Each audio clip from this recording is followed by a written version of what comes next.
Let's take a look at your game highlights brought to you by your Heartland Chevy dealers. Alaska coming out of the gate, out shooting North Dakota 12-6. Pierce Charleston, a big reason why he had 6 saves in that first 20 minutes. Yeah, he's a good goaltender. He's been around. He's steady in there, especially the first period. He was very, very good. Big night for the freshman Caleb McDonald as well, back in the lineup after missing last Saturday's game. He gets the Nanooks on the board with 4 minutes to play.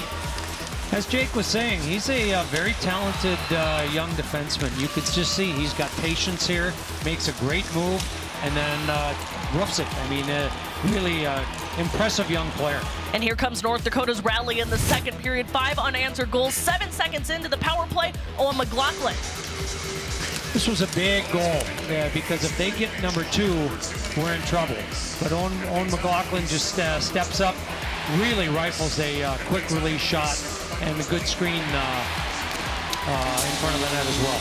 More positive effects from these line changes as well. 6:30 into the period now. Crazy to think it's been this long. Reese Gaber, first goal since December 1st. It's been a while. I'm sure this one felt really good for Reese, but really a big-time goal where he just showed patience, really patience twice, getting around the defenseman with a great toe drag and letting the goalie commit. This is why you always throw it on net, right? Jaden Perron to Louis Jermanek up front.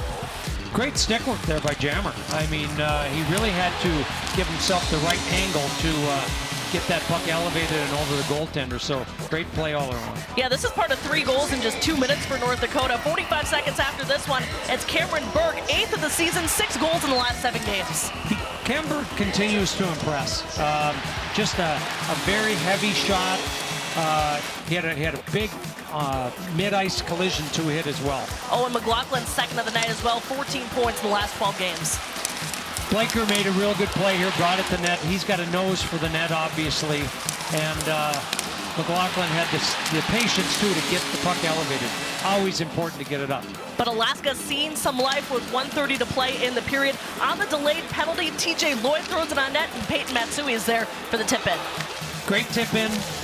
Again, throw it at the net. It was one of those that you can never fault the goalie for that.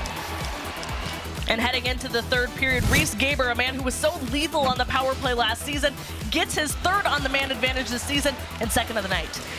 Well, and he had 2 of the exact chances from that's his comfort spot right there. We all know that. But he just missed on a couple before that. So I was really happy to have him hit on that one. Down and not out, 9 minutes to play. Chase Defoe on the man advantage for the Nanooks. Yeah, Alaska keeps coming at you. They're a well-coached team with a lot of tenacity, a lot of pride.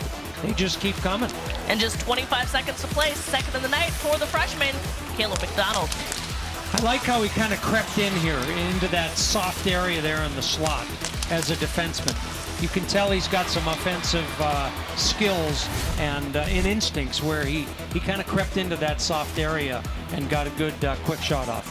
North Dakota snapping that 3-game losing skid with that 6-4 win tonight. How about Hobie Hedquist, though, stepping up in a big moment, providing 23 big saves for UND? He did step in, and you know, again, he didn't have a lot of chance to prepare. Gives him more looks. He's going to get comfortable. You need a good backup goaltender because you just never know in this league with illness, as we saw today, or injury.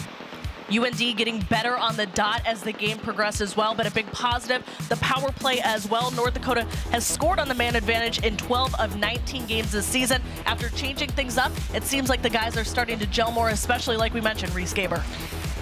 Yeah, it's a 5-man, obviously power play is all 5 guys, but there are some really key guys that they have real heavy shots and good skill sets. So I assume that power play is just going to continue to thrive.